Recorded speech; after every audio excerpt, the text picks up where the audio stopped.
Oh, hamstring. Up. Sniper, take the other picture. Yeah, I mean, that's how you can formulate opinions without having true facts.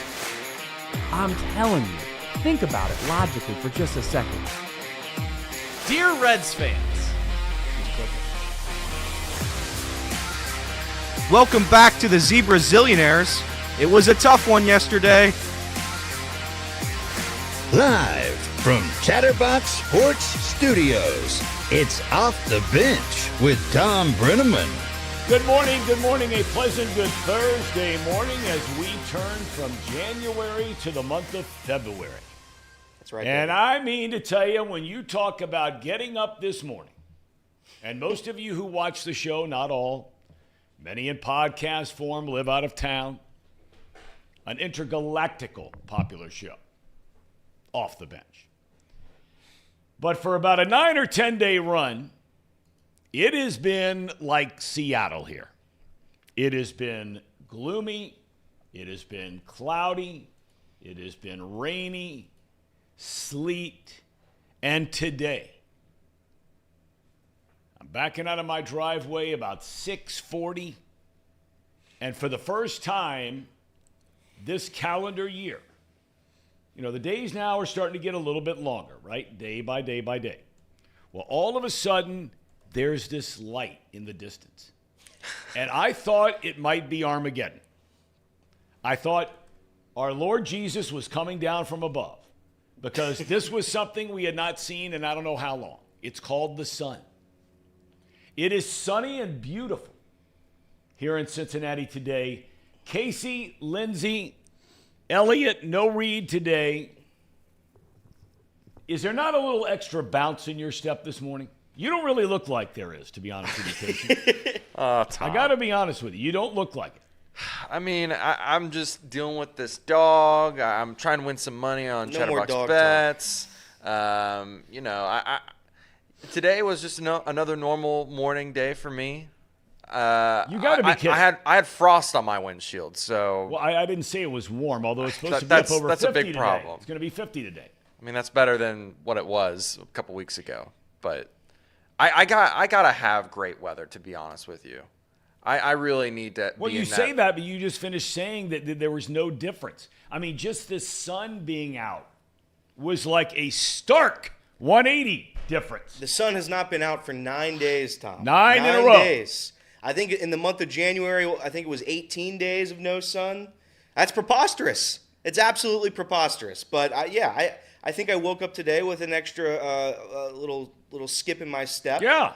I did have to defrost the windshield. That takes about a half hour with my 2003 Chevy Impala. But it works. The job was done. The job was done. So it's beautiful. Beautiful in Hamilton, Ohio. What about you? A little extra bounce in your step today? Yeah, I didn't have to defrost my windows. I park in a parking garage, so I got lucky about that. It was nice to actually see sun. I saw something coming through my blinds in my living room today. I was like, what could that be? Yeah, that's right. And I opened them for the first time and felt forever. It might be 2 weeks or whatever. Finally some sun. So and now nice. we're supposed to get it all weekend long. Mm-hmm. Sunshine in the 50s. I'm very thankful for that. My entire backyard is just a swamp, Tom. My poor dog, it just stands in 3 inches of water. Really? Yeah. And it's not like I have terrible drainage either. It's just Well, it that's sounds how much like terrible drainage to me. Wow.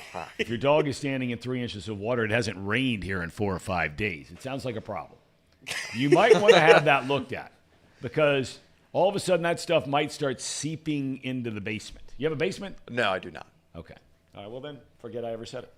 We welcome you to Off the Bench, presented by our good friends at United Dairy Farmers. I'm Tom Brennaman.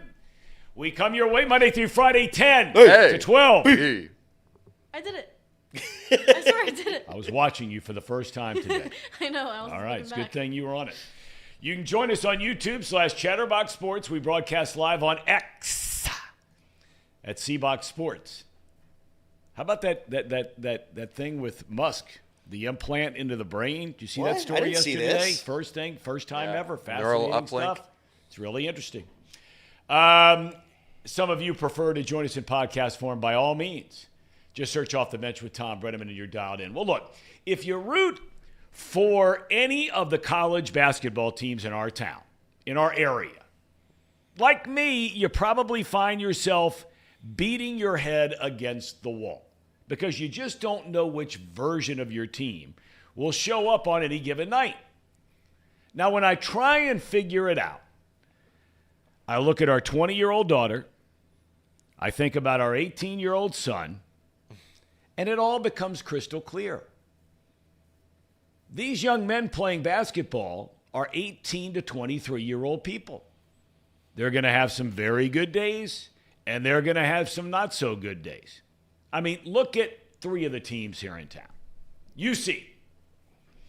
The Bearcats, as we know, in the rugged Big 12 conference for the first time. It's college basketball's best conference. There's no debate about that. They've played and competed in every single game they've played. They had 4 losses in the month of January by a combined 13 points to the likes of ranked teams Kansas, Oklahoma, and Texas. They've beaten ranked teams in TCU and BYU. So you figure last night, against a 7-13 West Virginia team, that the Cats would roll into Morgantown and get a win. No, not that easy. UC went up 10 on back-to-back three-pointers from Day Thomas. And when I say wilted, they wilted the rest of the way. Outscored 19-5 in a 69-65 defeat. Yeah, I know. You can say West Virginia, they had home wins recently over Texas and Kansas. They've also looked very, very bad this year at times. This is simply a major blow for the Bearcats at this point in the season. These are the games they need to win to have a chance to get into the big dance come March. Next up for UC, a tough one. Trip to Lubbock to take on number 15 Texas Tech. That game on Saturday at 6 o'clock. Then there's Xavier. 4 days ago, the Muskies had their worst loss of the century. 43 points they lost to number 1 UConn by. And we wondered, will they be able to bounce back with Hall of Fame coach Rick Pitino and his St. John's team rolling into town? Well, the X-Men were more than up for the challenge, especially their backcourt. They got some players back there, man. Des Claude, Quincy Oliveri was unbelievable last night, both with a team-high 23 points. Davion McKnight has 19, 88-77 the win.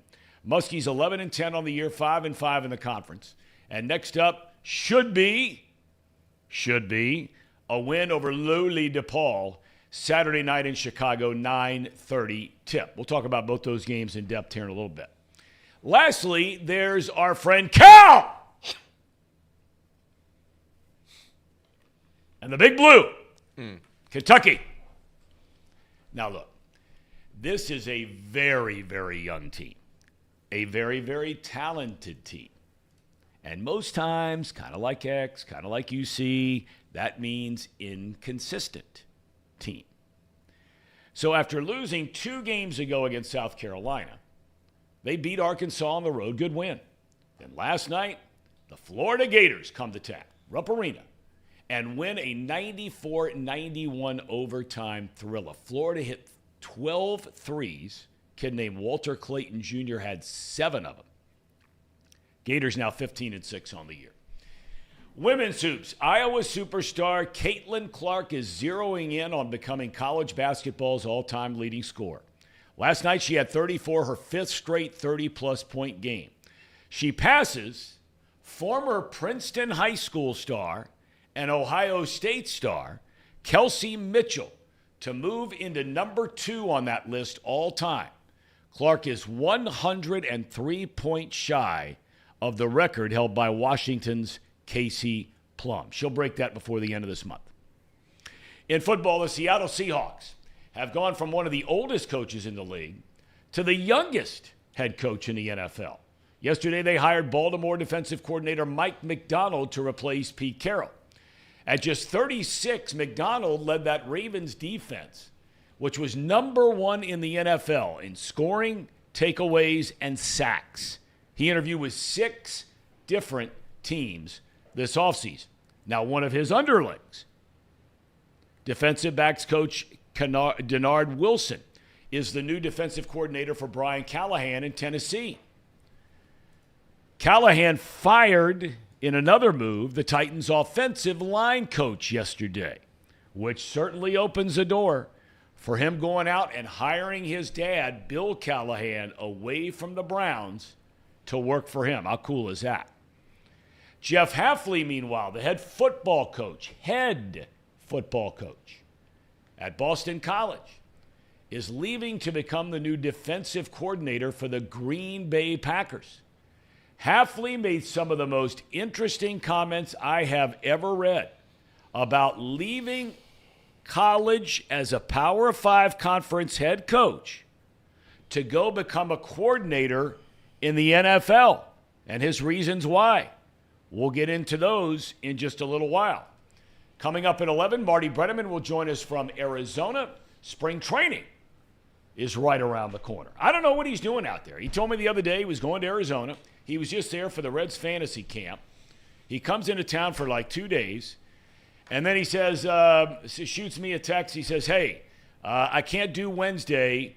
I'm going to Arizona. Got to be golfing or something, right? Well, I would think he is. But he's there for some reason, not to just go play golf.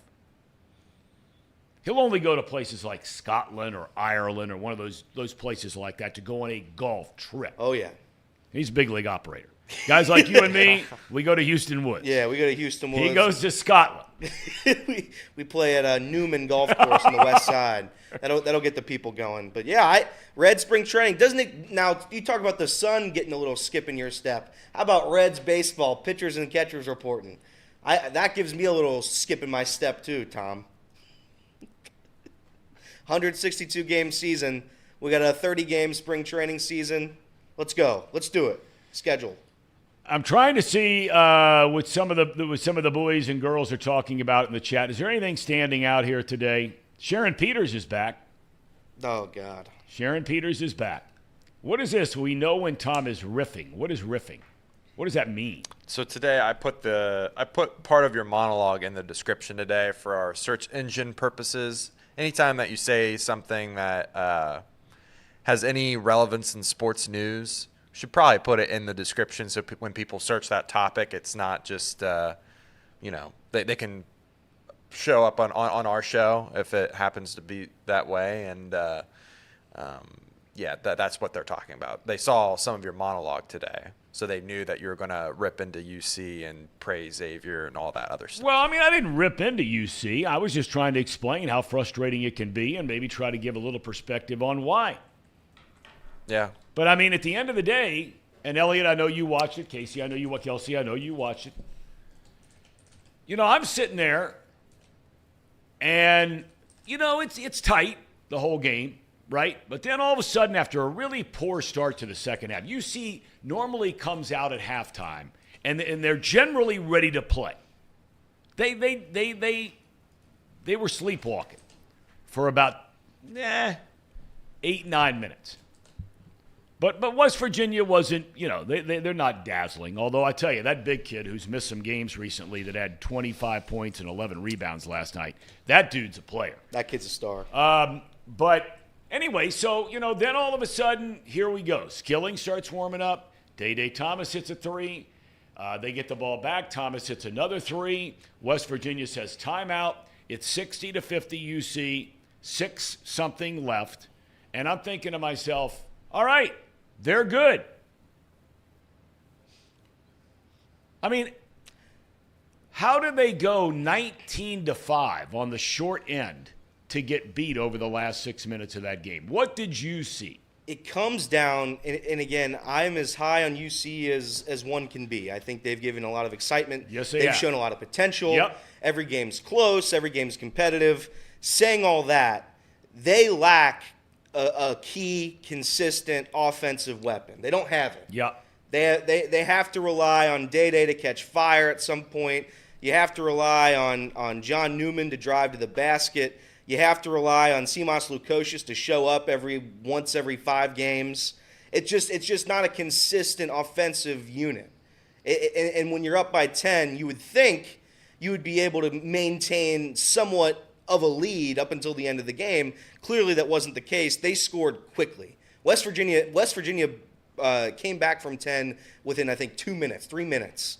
And it was lightning, all because of that center Tom was mentioning. Was it Reynolds? Yeah. Or Edwards, sorry. Edwards. Yeah. And West Virginia was doing like the little things. They were turning the ball over. They were missing every free throw. Edwards, who scored 25, was 3 for 9 at the free throw line. They were giving UC every opportunity in the world to win that game. It comes down to UC not having a good offensive player. We thought that Victor Locken was going to be that guy coming into this year. He's given us every reason to believe that. He was last year for the first half of this season against every scrub team we played for the first 13 games, mostly of the first 13 games. Victor Locken was very, very good. But Locken is clearly struggling to adjust to the Big 12 style, the level of play in the Big 12. In fairness, he has been sick. He has been sick, but if that's what a sick performance looks like, I'm worried. Well, because that was atrocious. It makes me wonder if he should have been playing. Because before the last game, Wes Miller talked about how all the coaches, the entire team, has had this bout with sickness, and that goes through a team when you're really just jam-packed in with guys no matter where you go. Locker room, on the court, buses, planes, that stuff's going to go like wildfire, right? And that's what hit UC. Yeah. And Miller talked about how Locken tried to go before the last game at home, and he couldn't. And so now here we were 3 days later. He couldn't play Saturday, and now here we are on a Wednesday night. He's in there getting a ton of minutes. Now, he's a guy you rely on and you were counting on. Yep. But if he's sick, even if he's only 70%, this isn't like 70% of LeBron James. No. Right? It's not even close. And I'm going to give you some stats here, so pardon me. Against Kansas, he shot 16% from the floor. He had 7 points, 8 boards. Against Oklahoma, he shot 28% from the floor, 5 points, 7 boards. He had an okay game against TCU with 11 points, 5 boards. He then had a horrible game against Baylor with 7 points, 1 rebound. I think Victor Locken could be okay in maybe a worse conference, a smaller program. I think he could be a superstar elsewhere. But when it comes time for the Big 12, I have a hard time believing this guy can be a relevant power forward or center, which is his job position. That's the description of his job. So I'm torn because I like Victor Locken. I try to like him. I try my damnedest. But we have a 7-foot player who doesn't contribute. That's unacceptable. And you go around the floor to the other 7-footers. We have Aziz, who can't do anything offensively other than have Day lob a ball up to him and him dunk it down. That's the only move he has offensively. Defensively, he's okay. He can block and he can rebound. Jamil Reynolds, again, offensively, he doesn't look like he wants the basketball. I think he has the highest potential of the 3 bigs. Oh, I don't think there's any doubt about it. I think Jamil could be this year's Yancey Gates if he wanted to be. But he hasn't shown it at all. He can't guard, and offensively, he passes the ball every time he gets it. So right now we have 3 bigs who don't contribute at all offensively. And Victor Locken, by the way, and I'm sure we'll get into it in a second, shooting the last 3 of the game to try to stay alive, horrible. I don't know what the play call Wes Miller drew up at that timeout with 40 seconds left. But if that was the play call, we have serious issues. Serious issues. If Victor Locken, who hasn't scored a point, is going to pull up from 28 feet. That's a problem. But the rest of the team, Seamoss played okay. He did okay. Day played okay. Day's a gamer. If Day is starting to pick it up. There were a lot of people a few weeks ago saying James ought to be playing ahead over him, but James is having a hard time, if you believe what you hear behind the scenes, defending other point guards when he's out on the floor. Day had to hear some of that talk, and he has stepped up his game. He has. The shooting percentage isn't great for him, but the plays he makes, defensively, and what he can create on offense does offer something that Jizzle has not yet this season. John Newman was a stud. I think John Newman's still our best player, or our most valuable player, I should say. And obviously he got hurt at the end to pretty much kill any chance UC had. But that's a loss that can't happen. And Wes Miller said it after the game, and we'll play that clip in a second. But it's a loss that when you're up by 10 with 5 minutes to go against a team that I think lost to Radford, not going to work. it's not going to help your tournament chances. I can only pray that it ends up as a quadrant 2 loss when we start, because that's really the first bad loss of the season for UC. Yep. The Xavier loss is fine. That's quadrant 1. Dayton on a neutral site, quadrant 1. Obviously, any ranked team that beats UC is a quadrant 1 loss too. So if this can end up being a quadrant 2 loss, it helps UC's tournament chances. But I'm still concerned what's going to happen on Saturday against Texas Tech if we don't have John Newman, if Victor Locken's going to play like an absolute bum, respectfully. So that's the future is concerning me more than last night's game. Yeah, the Newman thing, he's been the guy since of all the players on the team since conference play started. He has been their best player by far. By far. All-around player. In fact, he's become one of the top two-way players, if not the Big 12 in the entire country. He's an outstanding defender. He's been averaging, I think, over the last 5-6 games, 17 points a game, whatever it is. Yep. And he's a gamer. I mean, guy's a total gamer. And I think he's a leader, too. There's no doubt about it. And this is a young roster. It's a young group of guys. And you have a guy like John Newman to help them, help build their confidence, help them experience what it is to win games, win basketball games. And he's such an important part of this roster if they want to win games. And if he's not there, I don't know. Now, it was hard to tell initially when he went down, for those of you that didn't see it. The scariest moment by far for UC fans in the game is when he got hurt. Now, he did not come back into the game. And, that played a factor in them losing the game too. But that's not the reason they lost the game. But when you saw him go down, you're thinking, oh, man, please. This kid has been through so many injuries. He missed all of last season. He's in his 6th year. I found it interesting, by the way. I love hearing these stories when announcers give you this stuff because so few of them are working hard enough to really take the time to dig into looking it up. Yeah. He's one of, I think, like 6 or 7 players, they said, in all of college basketball that already has his master's degree. Really? John Newman III. How about that? Yeah. That's awesome. And now he's taking doctoral classes. Think about that. That's pretty cool. That's making the most of getting those extra years, whether it was because of a red shirt, COVID, injury, whatever it was. So good for John. Anyway, so he goes down, and you're thinking, oh, man, please. Not the ankle, not the knee. They made the comment after the game, a shoulder injury. Now, they made it sound like the term they used was bruised shoulder. So if anybody's ever hurt their shoulder, those things hurt a lot. You can't sleep at night if you get a badly injured. I mean, it hurts like crazy. But hopefully, he's a big, strong young man. Hopefully, they'll have around-the-clock treatment on him. They probably got in very, very, very late last night. They flew, no doubt. There's no way they were taking a bus back. I wouldn't hope not. They flew back. And so he's got all day today, 3/4 of a day tomorrow, because they will get on a plane, I'm guessing after practice, probably about 5, 6 o'clock tomorrow night to fly down to Lubbock. And then he'll have all day Saturday because it's a night game. So whatever treatment they got to get on that shoulder, I would be stunned unless there's something going on we don't know about if Newman does not play against Texas Tech on Saturday. Casey, you said you watched some of the game last night. Some of it. You were busy. You're getting ready for boogie nights this weekend. I understand. Yeah, that's right. Yeah, my wife is not feeling the greatest at the moment. She's kind of feeling sick, so I've been trying to take care of her and whatnot. But anyways, that's not the point. I have one question for you, Elliot, because you've been paying attention to UC way more than I have this year. And I'm just looking at Jamil Reynolds, and shouldn't he get more playing time, Yes. you think? Because I'm just looking at some of the stats here. He's played great. He played great against Texas, played great against Baylor. He had a decent game with the amount of time that he had, 13 minutes against Oklahoma. Kansas, he was 2 for 4, but he shot perfect in free throws. Was only there for 11 minutes.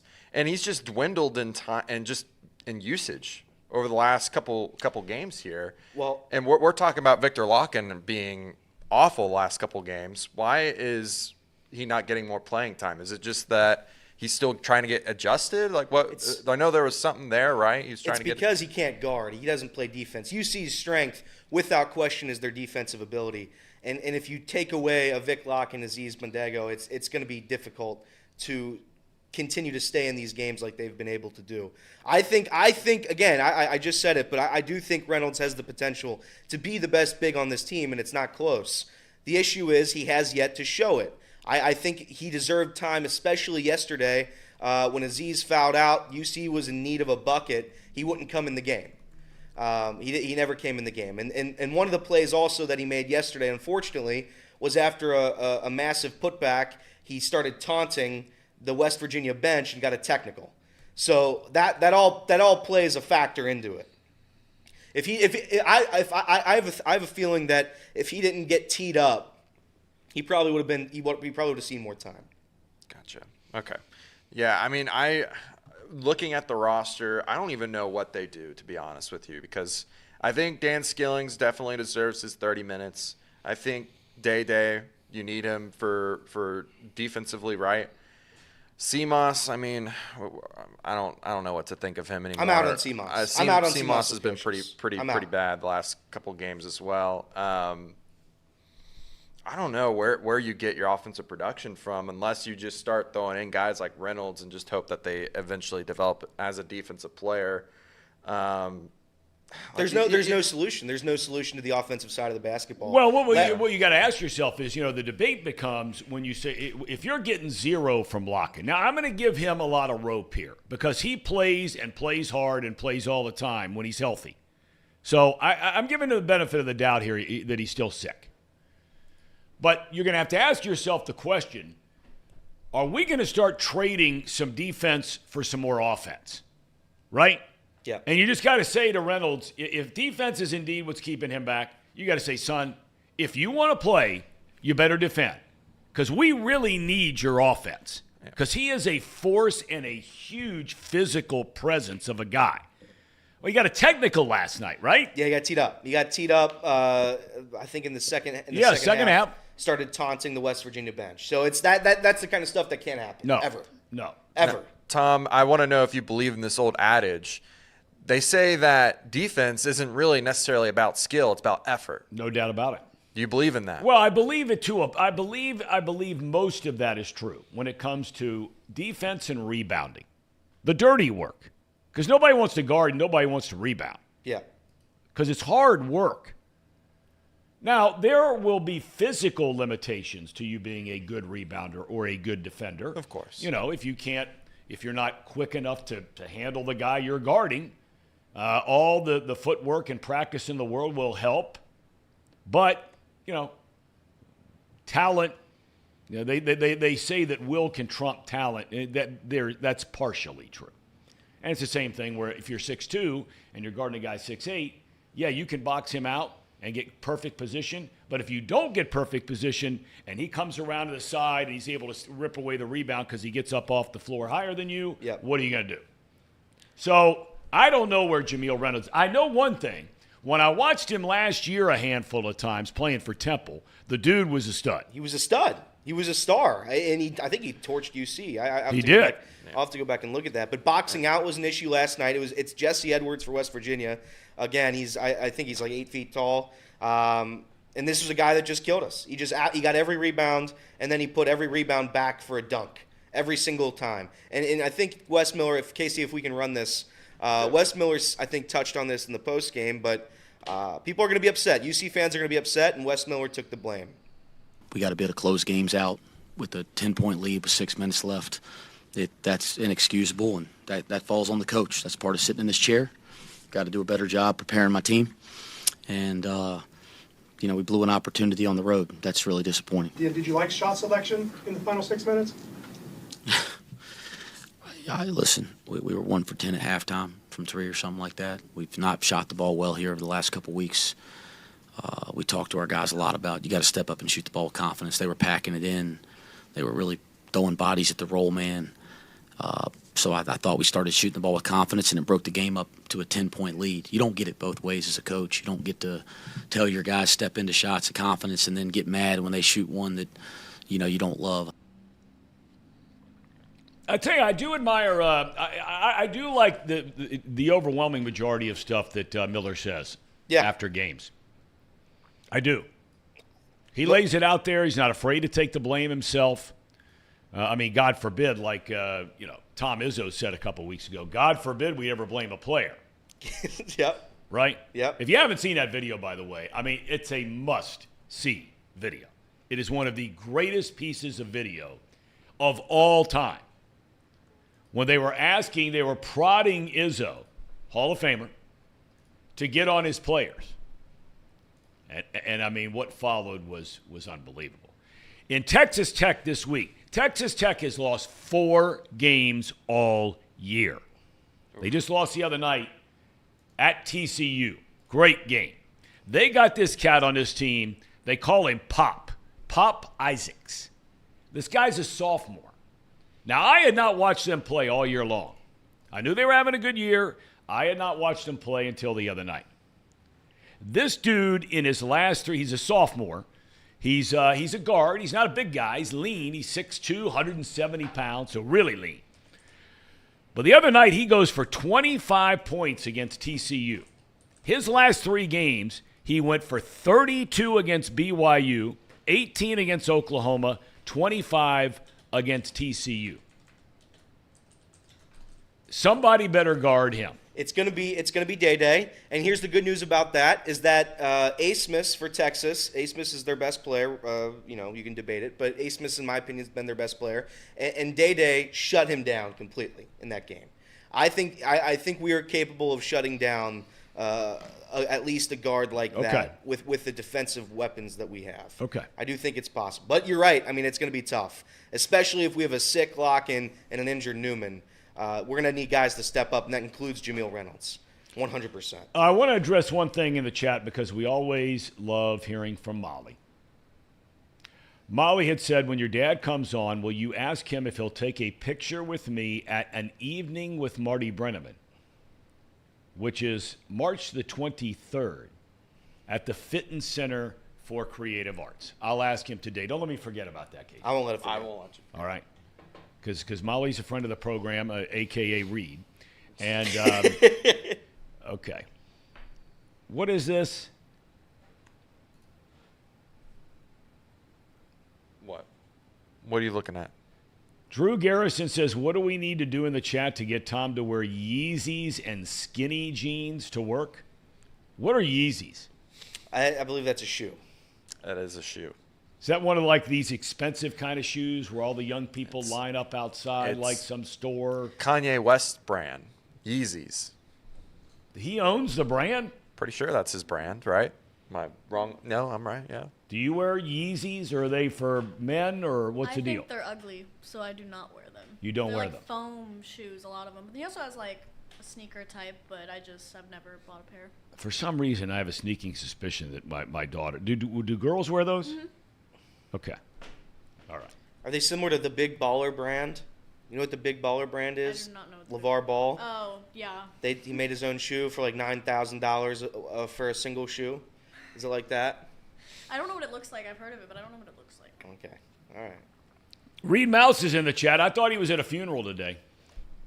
I think, well... Of course, funerals don't normally start at 10 o'clock in the morning. No. Funeral visitation, I don't know. He's preparing for it. Well, we certainly hope everything is okay with whomever it is that passed and their family, and our thoughts and prayers to them for sure. All right, then we switch gears over to Xavier. Now, I watched a lot of this game last night, too. I was working it hard.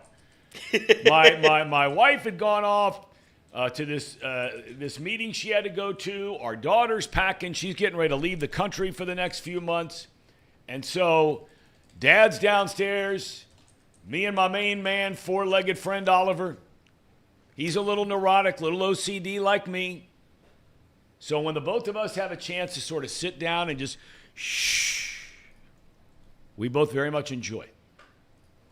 So I knew my daughter and I were going to watch Oppenheimer last night.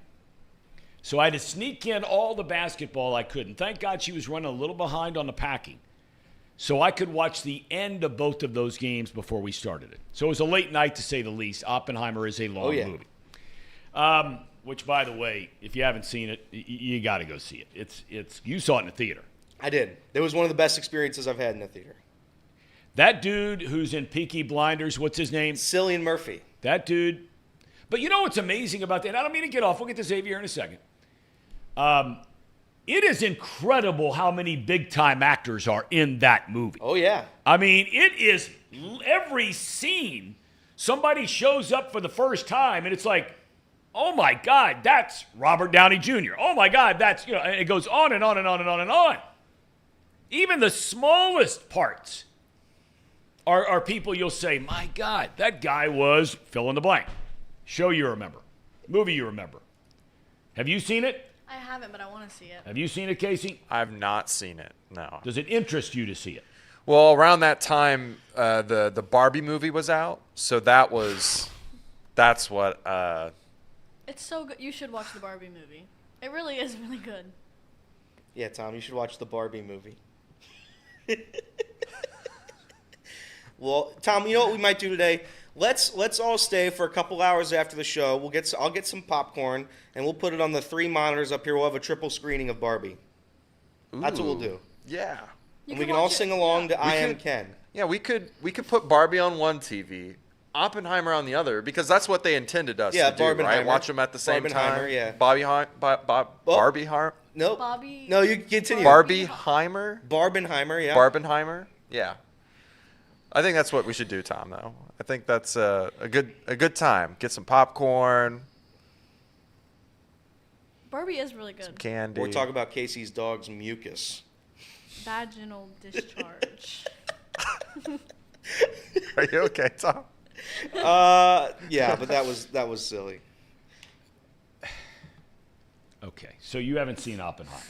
No. I'm glad you've seen Barbie. Have you seen Barbie? I have not. Okay.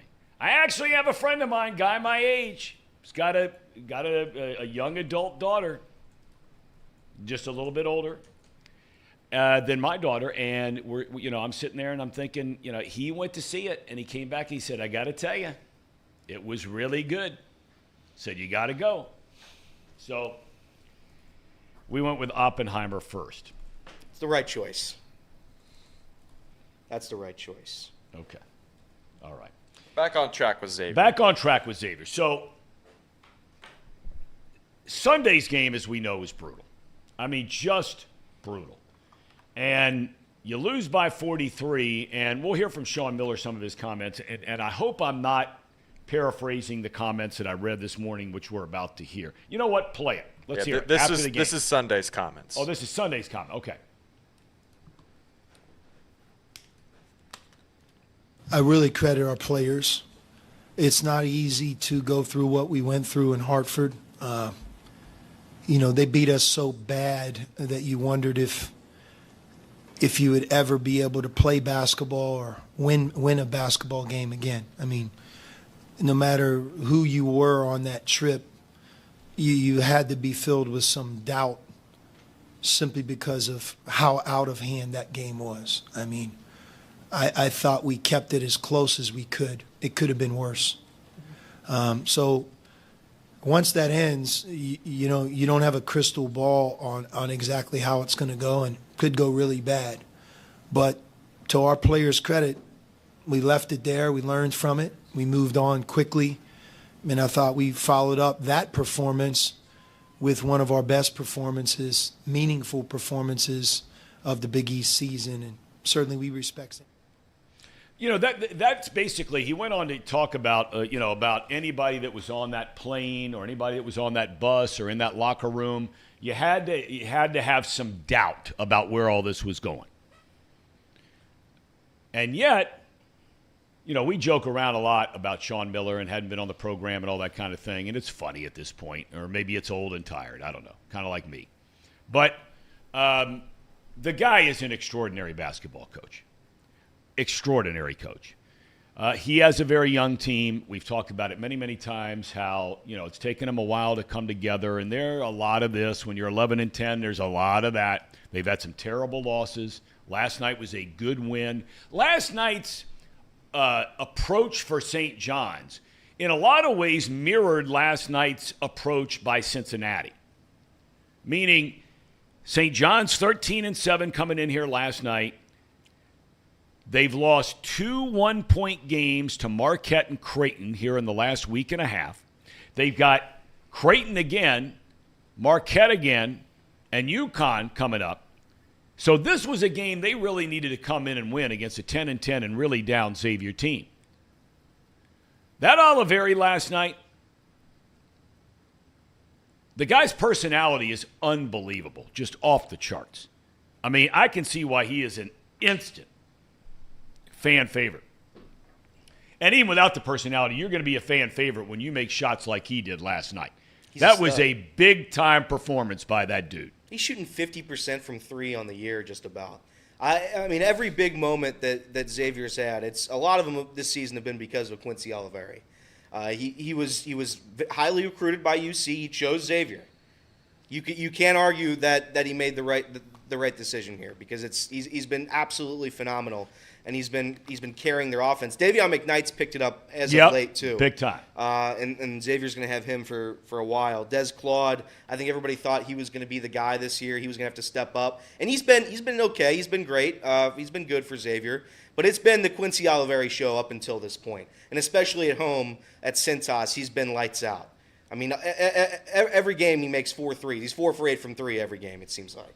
So, and that's a win for Xavier that is close. It doesn't completely nullify what happened to Delaware and Oakland. No. But that certainly helps. And if you're talking about a tournament team, I don't want to face that team. I don't want to face Xavier. They dropped 50 in the second half against St. John's. St. John's, who's borderline a tournament team. If you talk about the Big 12 being the best, the Big East is very much the second best basketball conference in the nation. And you're looking at 6 to 7 teams maybe getting in the tournament from the Big East as well. And that includes St. John's. And if Xavier's able to rattle off a couple here in a row, and they're going to have to beat Creighton, they're going to have to beat Marquette, they're going to have to beat Seton Hall on the road. They're going to have to have a win that nullifies the embarrassing loss that was Delaware and Oakland. Because in those two losses, it's crazy to me, because outside of that, at home, they've been very good. Very, very good. It's just, I don't know what that was. But their ceiling is very high. I don't like to bring up the Michael Jordan quote, "The ceiling is the roof." It's a very funny quote. But truly, I think Xavier on their best day can beat anybody. Now, Xavier on their worst day is going to lose to anybody. Yeah. That's been seen already this year. When you lose by 40+ to UConn, I know UConn's the best team in the nation. When you lose by 40 to a team in your conference, it's hard to say that your floor is exceptional. It's competitive. But the good news is, more times than not, they reach their ceiling. They play up to the competition. Yeah. I mean, they were fun to watch last night. But that Oliveri kid, man, I mean, the game last night, if you were watching, Xavier got out in front early. They, by and large, maintained a lead through most of the game. And then all of a sudden, I don't know, 5 minutes left, St. John's ties it up. And now here comes Xavier. There's an out-of-control sort of play. The kid picks it up, dumps it in the corner to Oliveri, and right in front of his bench, bang, hits a three. He had hit a fadeaway, the trip down before, miles in the air, that went down, nothing but net. Huge shots for him. And he's getting the crowd all wound up. I tell you, I was surprised to see as many empty seats as I saw, at least on television. It looked to me like there were a lot of empty seats there last night. I think it was for the first half. I could be wrong, but it looked like in the first half the student section wasn't there. It looked like a weaker Xavier crowd on a Wednesday night. But I could be wrong. It makes me. Let me ask you a question. When you go to a basketball game with all your friends at UC, okay? I'm curious about this, because it seems like more and more, outside of a place like Kansas or Duke, okay, we'll take them out. But it seems like a lot of times students are getting to games later and later and later. When you go, do you see that? I mean, I know there's pre-gaming and all that kind of stuff going on from time to time. If it's a Thursday night or a Saturday night or a Monday afternoon, you can pre-game when you're in college. It doesn't matter. But do you guys go late? Not really. I think we might get there, depending on the game, we might get there a little later. But honestly, the arena's pretty packed from the get-go. Like, the student section's filled, the stands are filled. It's really not. People do come later, but not as much, I think, as Xavier does. Okay. All right. I try to get to games. I mean, I try to get to UC games specifically, just because parking's not always ideal. I try to get there if the game's at 7, I try to arrive at 6:30. Well, and you pointed out in the chat, and somebody else did too. It was Justin, that 6:30 is not ideal. People Terrible work; time. they got to go. Terrible time. They got to go to, maybe go pick up their wife and kids or whatever after they leave work. So they're leaving work, they're driving to pick them up. Now they're driving to get in. They got to park all that can happen. Student section, no excuse. Student section, there's no excuse for the student section. I was gonna go to the game. I was gonna go to the Xavier game yesterday, but obviously it's difficult for me to go anywhere after work because it's 45 minutes for me to get back home. But yeah, 6:30, like even for Reds games, you see those 6:40 start times. I know it's a little bit different because nobody shows up anyway for Reds games anymore. But it does seem like for 6:40 start times at Great American, there's nobody there. And it's just because it's a bad time. 7:10 starts are ideal. 7 o'clock starts are the way to go. Well, they are, but more and more teams, the Diamondbacks were really the trendsetter in that deal of first going to 6:40. They did that years ago. And Phil Castellini and I used to talk about this all the time. The 6:40 starts, I think, are a very good idea when you were playing 3 and 3.5 hour games. Now that the time of game is shrinking, right? Yeah. You can probably go back to 7 o'clock. And because when they were going 3:20, whatever it was, and you were starting at 6:40, you're lucky to get out of there before 10 o'clock. Really, leave the ballpark by 10. Now you're playing 2:20. So you get started at 7, you're out at 9:20. Most of the time. So we'll see if a lot of these schools go back to that. There's a serious disadvantage to, especially for our left fielder, Spencer Steer, for those 6:40 start times, because that sun is drilling him every single game. I think the 6:40 start times are preposterous. I know they did it for kids initially. They wanted people to be able to go home early and get to bed at a reasonable hour. But at the same time, it does greatly affect our defense in the first inning. So. Go back to the way we used to do things, please. Nick Kirby says, I don't want kids watching the games with me. A little too rough of a crowd, huh? For kids? Well, it must be for him. I don't know about anybody else, but it must be for him. Tom, when was the last game when was the last time you've been to a Cintas game at Xavier? Cintas? Has it been a while? I announced a number of them for a few years. Last time was probably 2-3 years ago. Okay. A great building. I love it. Fantastic atmosphere, Xavier. It's fantastic. It does have better parking than UC. Yeah. But when was the last time? You haven't been to a UC game this year, right? You've been to last year. I went last year. Yes. The arena at UC now, you have to go and experience it because with the excitement that's happening around this team. The stands are packed. Yep. The atmosphere is electric. It's the best atmosphere I've seen at a UC game in a very long, excluding all crosstown shootouts, in a very long time. Well, I've heard a number of these guys that are broadcasting these games on ESPN who are doing, it sounds like almost strictly just Big 12 games. Yeah. And I've heard any number of them make the comment that it was the most electric atmosphere of anywhere they've been in the Big 12 this season. It's been crazy. The Texas coach, his name's gonna escape me, but he said it after the game. It was one of the best atmospheres. This was a Big 12 atmosphere. Yeah, and that's important. That's the home court advantage stuff does matter in college basketball, 100%. So. Well, Johnny Dawkins said it the other night. Of course, he was a star player at Duke. He was an assistant for Coach K for a long time, and he said, "Look, every time I come here, this atmosphere is unbelievable around here." Said it's just fantastic. One thing that caught my eye was brought up in the chat last night. I talked a number of months ago about one of the things that I don't like about college basketball, and Paul Fritzner and I think he was on the show, and I brought it up with him, is that all the years that I used to broadcast college basketball in the ACC, in the Great Midwest Conference, going back to when UC played in that conference, and I've done a ton of college basketball, is that it seems like the home team always shoots far more free throws than the visiting team. Now, officials are human beings, and I'm not suggesting for a second that officials go into a game favoring a home team. I don't know if it's emotion. I don't know if it's a crowd. I don't know what it is. But if you really go and look, and I was looking last night, for example, and there were a lot of games last night. The Xavier game was almost unwatchable in terms of number of fouls. The two teams combined to shoot over 60 free throws last night. Think about that. 60 free throws in a game. But last night, Purdue plays Northwestern. The game is in West Lafayette. That's Purdue's home court.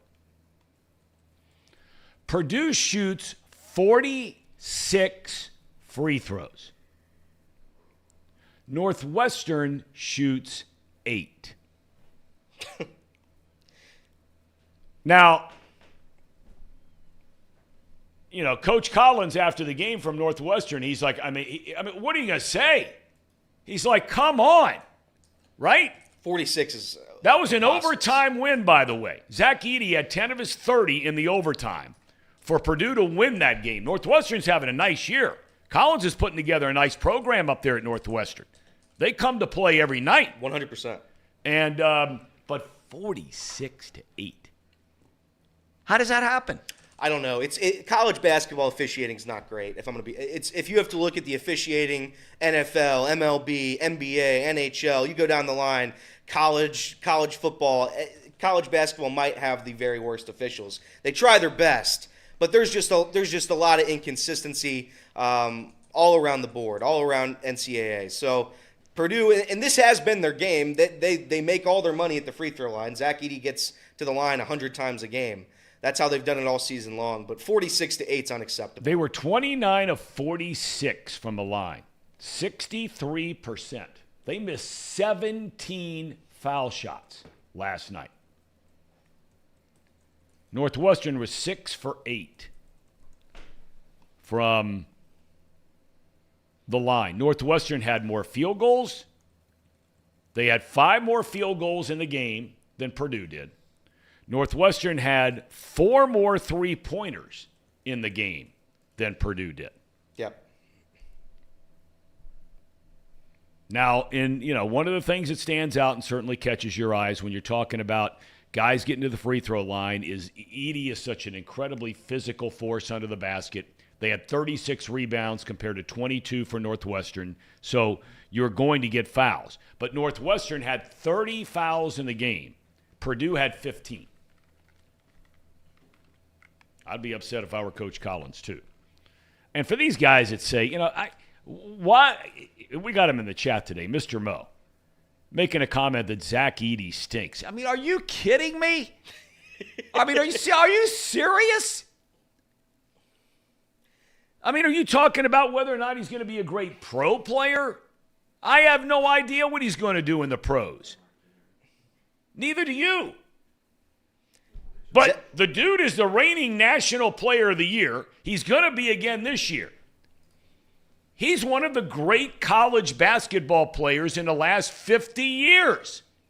The dude's a double-double every night. Zach Edey's a great college basketball player. He is. That was slander by Mr. Mo. Zach Edey, by the way, 17 free throw attempts last night. He had 13 against Rutgers. He had 15 against Iowa, 12 against Indiana, 14 against Penn State. The dude's a free throw monster. He has to get those calls. I mean, there has to be, again, I'm not going to accuse anybody of favoritism, but there has to be a little bit of, if Zach Edey has the ball, maybe call a foul. Because that's absurd numbers. Yeah. Absurd. Is Marty ready to go already? Yep, he's ready. He's always early, man. Always. That's a gamer. Always early. I mean, you know what? Hey, Elliot, ask him why he's out there. I mean, because it looks to me like he might be doing exactly what you suggested earlier, just based on what he's wearing. Marty, is it true that you're out there golfing? You're on a golf trip right now? It's not exactly a golf. It's none of your damn business to begin with, but it's not a golf trip. It's an appearance I'm making for Fifth Third Bank. They are honoring many of their employees from across their coverage area from Michigan to Florida, and they asked me to come out here and take part in a couple of events they're having. I don't have anything to do today, so Amanda and I are going to go out and play golf at Camelback Ranch at 10:30. and then we're going to play again tomorrow. Yeah, I'm playing golf today. This seems like a big money operation, Marty. How much are we getting paid for this? You're killing me, man. You're killing. It's none of your business, Elliot. We can split the profit. None of your business. You send me up there. Me and you, Marty, we'll be duos. We'll be duos in golf. Anybody can challenge us. We'll play skins. $100 a hole. Me and you. What do you say? You better have plenty of money. I got a lot of money, Marty. Wow. Okay. Well, you bring it when you come. Okay. All right, I will. Now, are you staying in some big league joint out there? I mean, if you're out there on Fifth Third's dime, I mean, let's face it here. Now, well, now these are bankers, these are money people now. So to me, it looks like, I'm sure I'm wrong, but to me, it looks like the background, the curtains and everything, looks like you might be staying at the Wigwam. Am I wrong on that? You could not be more wrong if you tried. Okay, all right. It just looks like it. Same sort of decor, but go so ahead. Where are you staying? Big league joint?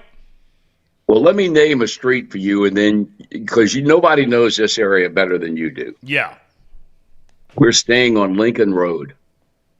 Well, there are a number of choices on Lincoln. So, but you made That's a comment right. you were staying. You were playing Camelback, so you were staying at the Marriott Camelback Inn. Bingo on the first guess. Very good. It's a big league joint. It's a big league joint. Very good. Absolutely. I mean, that is a big. And let me. There's nothing I like better than when I'm with you. And I'm sorry I couldn't be with you yesterday, but we were traveling. I like to listen to conversation leading up to when you all bring me on. Okay. Yep. I don't have as high an opinion as you do of the kid at Purdue, and I'll tell you why. Okay. I'm not saying he's not going to be a decent pro, but let me tell you why he's not going to be one of the great players in the history of the damn game. Okay. The trend today among big men in the NBA is to be able to go out on the floor and shoot it. Sure. The kid at Denver is the best example in the world of that. Yep.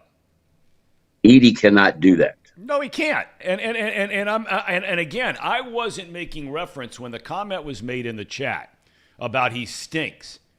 I'm like, look. No, he doesn't stink. I That's don't bad. care what the guy's going to do in the pros. I'm just talking about Zach Edey as a college basketball player. He has his strengths. He has his limitations. But I tell you what, sign me up to have on my team. He's going to be the two-time National Player of the Year. He's averaging almost 30 a night with about 12 or 14 rebounds. I'll take that on my team every day. That's correct. But the college game does not play out like the pro game does. No, it does not. No, it So does not. let's wait and see. Let's wait and see, one, how high a draft pick he is. If you assume that he's the number one pick in the country, you're going to be wrong. No, I know that. Let's see. Let's see how high a pick he is when the NBA draft comes. Oh, I'm separating the two. I'm just talking about I know. I Zach understand. Edey as a college I understand. basketball player, and he is mighty, mighty good. But you talked about him like he was the second coming of Michael Jordan, for God's sake. No, I did not. No, I did not. Okay. No, I did not. All right. Everybody's just down on him because they, as a number one seed, got bounced in the first round last year. Well, that's last year. Well, I know that, I mean, but people bring it up all the time. Well, those people are stupid then. They're stupid. Yeah. Okay, so you're out on Camelback. Where else are you playing out there? I don't know where. I assume we're playing same place tomorrow, right? They got two golf courses out on Camelback. They got the Padre course and they have the Ambiente course. We're playing the Padre course today, and I don't know where we're playing. This is a Fifth Third event tomorrow. We're playing they're bringing all their people in for meetings for 2 or 3 days, but then tomorrow they're going to take them out to play golf. And the weather forecast is terrible tomorrow. Yesterday it was 80 degrees when we arrived here. Today it's going to be around, 74, 75. Tonight rain comes in, and it's going to be flat cold tomorrow. Yeah. I mean, I tell people all the time, man. I mean, if February, early March can be hit or miss, it can be great, but it can be hit or miss. Once you get middle of March, you're dialed in. Yep. I know you haven't been there very long, but are you starting to see any stuff about spring training, hearing any stuff on the radio? Because, for those that have never been there, Arizona, Phoenix, Greater Phoenix is so far more unique than spring training in Florida, because Florida, you have teams from all the way down near the Florida Keys, Right. all the way up to northern Florida, up near Jacksonville. Whereas in Phoenix, all of them are within about a 25 or 30 mile radius, and it's all the same quote-unquote television radio market. So it's a big deal when spring training gets started out there. Well, and it's also the best place to train. Nobody could have ever told me that when we left Sarasota and came out here, however many years ago it was, 15 or whatever it was. But I learned, like so many people in the game that were in the game longer than me at the time, we had the conversation that for baseball, this is the place to train. And there is absolutely, unequivocally no question. This is the place to train for a lot of reasons, one of which you mentioned. There's very little travel. The Reds train in Goodyear, which is west of Scottsdale and Phoenix off the I-10. And we've got, 6 or 7 teams within 25 minutes. I mean, it's ridiculous. The longest trip that the Reds have from Goodyear, they have to go to North Scottsdale, Talking Stick, where Colorado and Arizona train, and then Mesa. And that's about a 40-minute ride. Yeah. Because of the traffic. Other than that, and the weather is consistently better out here. It's sensational. I mean, Amanda, she said it once, she said it 1,000 times yesterday, how much she loved coming out here, how beautiful the desert is, and the desert is flat beautiful. There isn't any question about that. No doubt. It's just a very, very special place to be at this time of year. Now, July and August, and you know how that is. Yep. That's a different deal. But this time of the year, up until probably, what would you say, September? Maybe a little bit longer than that before it gets oppressively, when the heat really leaves and it gets to be comfortable again. Late September, yeah. But basically, it doesn't get bad till June, really. There'll be hot days in May, but June. Late June is when it really starts up, where every day is triple digits, and July and August can just beat you down. But look, at the end of the day, it's not raining every day. I'm sure that you probably don't know, but here in Cincinnati, we're seeing the sun for the first time in 10 days today. Well, Amanda read yesterday that in the month of January, we had 21 days of clouds and cold weather and rain. Well, as you know, Elliot does the weather for us. 21 days. Yes, and he knew that. Yeah. All right. Yeah. Are you getting excited for spring training? I mean, are you looking forward to it starting? Do you really pay attention to it? I mean, I know you get paid all kinds of money to go out there and, hobnob and shake hands and all that stuff. But, I mean, outside of lining your pockets a little bit, do you look forward to going for spring training getting started? Well, I guess, I don't know. It's a different thing for me now because I'm not working. But I enjoy coming out here in spring training. I enjoy going to a couple of 3 games and seeing some of these young guys that I've not seen before. It was like last spring. All those guys, we got a chance to see all the kids that became household names in Cincinnati throughout the course of the baseball season. I've never seen those kids play. De La Cruz and McLean and all the rest of those kids, Spencer Steer and the whole bunch. And there's some kids that I'm looking for. I want to see their number 1 draft pick out of Wake Forest, Rhett Lauder, pitch. Yep. And he's going to be in the big league camp. And I've had people tell me inside and outside the Reds organization that he's about as major league ready as any pitcher they have drafted in recent memory, that he conceivably could be on the big league club by the end of the season. So I'm looking forward to watching him pitch. But I don't think I get that. I like to come out here because of the fact that baseball is starting up again and games are beginning, and you know how comfortable and laid back spring training games are. But it's a different excitement, I think, if you're working like we did as opposed to no longer doing it. Anything else on the baseball front on your mind capturing your attention? Because I have a lot of other things I'd like to ask you about. No, I don't have anything. All right, good. We'll file the baseball stuff. First of all, we have a regular viewer, a woman here in Hamilton. Her name is Molly. And I promised her that I would not forget to do this. Apparently, there's some night coming up at the end of March at the, I'm drawing a blank on where it is, that is a night with Marty Brennaman at some art center on the 23rd. You know something about this? Well, why wouldn't I? Well, I mean, you never know. You're so busy. You have so many events. I mean, March 23rd is a long time down the road. Do I know anything about it? Okay. It's it's going to be at the Fitton, Fitton, F-I-T-T-O-N, the Fitton Center for the Arts, just off downtown Hamilton. They asked me months ago if I would come out there and sit in a easy chair and talk about my career and answer questions and stuff like that. And I said I'd be more than happy to. Well, she wants to know if she comes over, and again, her name is Molly. I'll remind you about it. But she wants to know if she has to get a picture with you there. God bless her. She's welcome to all the pictures she wants to take. There we go. How about that? How about that? Be more than happy to do that. Hey, do you have any thoughts? We've had people in the chat, and from time to time, there's some intelligence level. I don't know how high it is exactly. But one that caught my eye had something to do with, do you have any thoughts on this whole Taylor Swift, Travis Kelce thing going on in the NFL? I'm glad you asked me that question because Amanda and I had been chatting about it last night. I think these people that are beating up on that woman and either directly or indirectly beating up on him because they have a relationship that may well result, I said may well result in, I think, an engagement ring is going to be given to her not too distant future, and this whole thing may result in them getting married.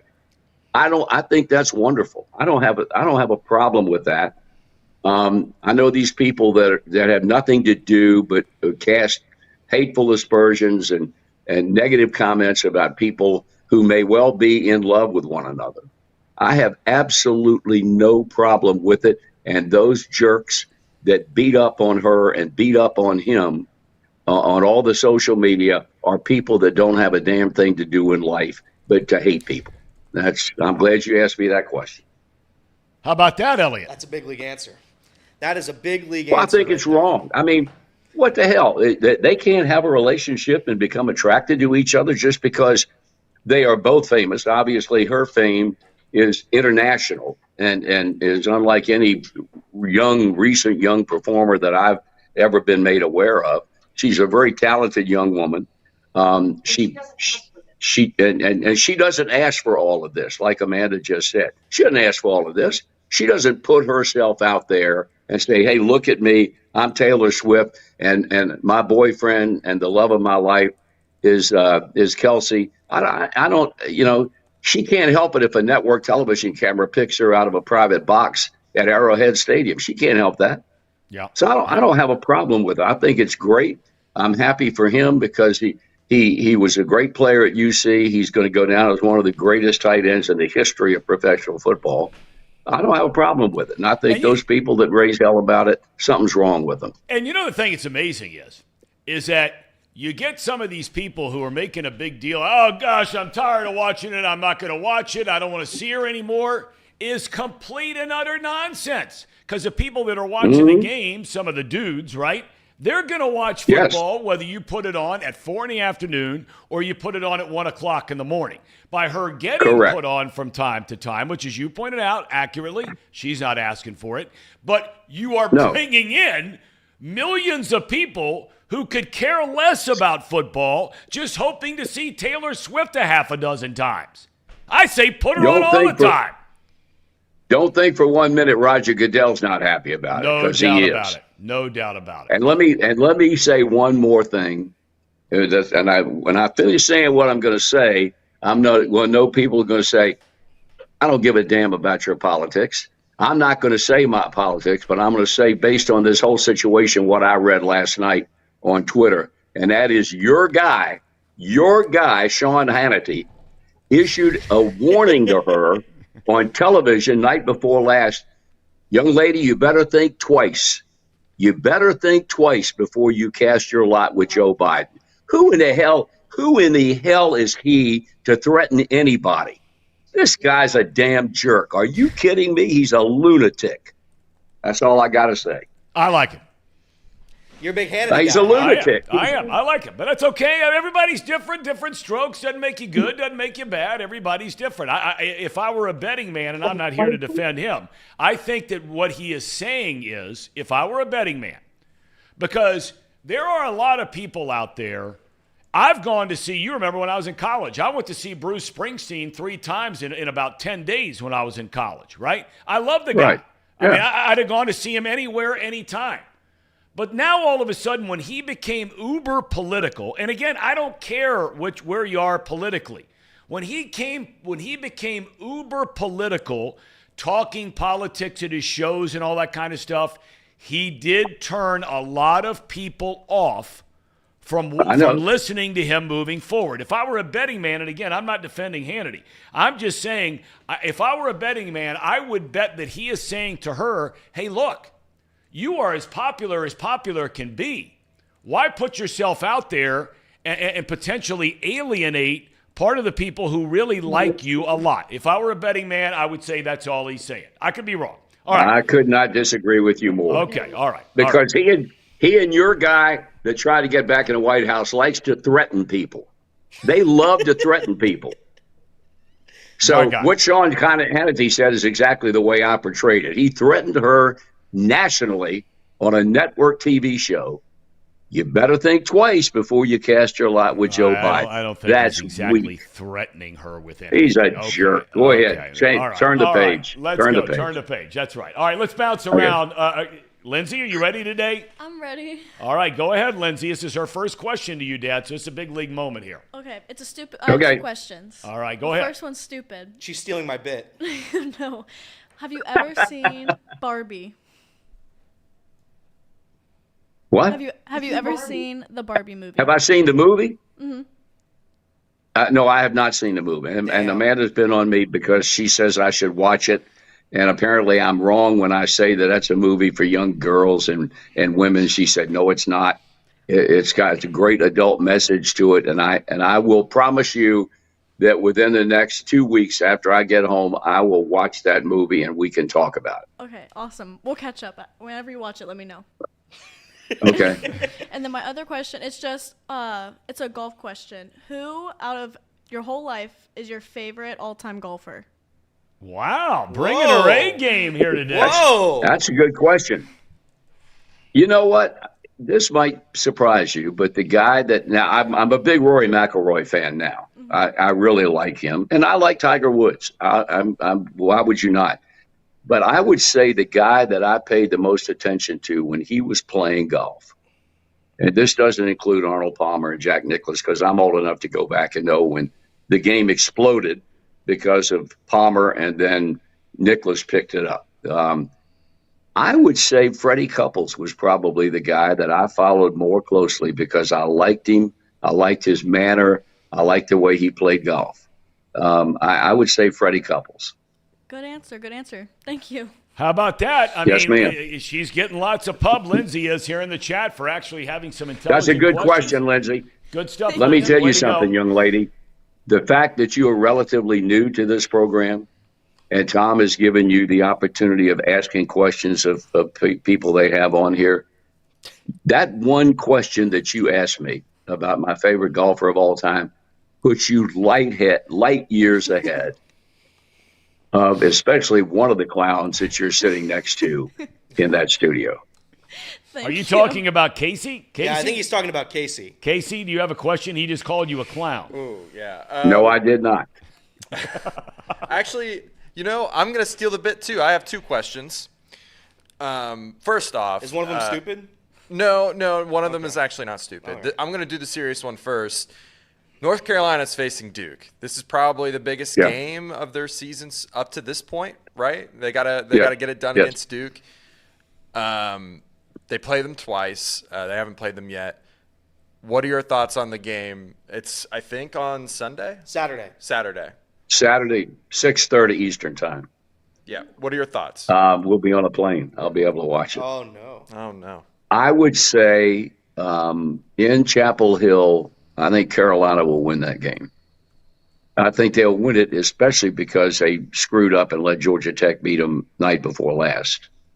I think they'll win that game. And you said it's a game that Carolina has to win. Let me make one thing perfectly clear to you, because your credibility went right down the toilet when you said that. Wow. Duke has to win that game more than Carolina does. But obviously, it's a rivalry. It's the biggest rivalry in college basketball. So you're right. Carolina has to win it, but for only bragging rights. Right. But Duke, based on their season, has to win that game more than Carolina does. Yeah, I mean, Duke needs to at least get one from them. North Carolina can't afford to lose both those games. That's the truth, though. Well, I mean, they can't afford to lose both those games in terms of high seeding. They're going to make the NCAA tournament. I mean, there's no question about that. But they lost a 1 seed, maybe temporarily, maybe forever, with Georgia Tech beating them. I think they're now considered to be a number 2 seed because of that loss. But no, I would agree that they'll have to beat Duke in one of those 2 games. Yes. Yeah. And then my second question is more just to gauge a personal preference of yours. Besides our talk show, it doesn't have to be a sports talk show. Do you listen to any other sports talk shows or political shows, anything like that? Anything that he listens to Sean Hannity in the afternoons on clearly he does not. KRC. Clearly he does not listen to Hannity and Glenn. Good luck on that. If I'm in the car, I will listen to a lot of different stations on Sirius XM radio. I like to listen to the Golf Channel. I'm a big golf fan, both playing it and also reading up on it. And I'm reading a novel. Not a novel. I'm reading a book right now called Live and Let Die, LIV, which deals with the history of angst between the PGA and the Live people.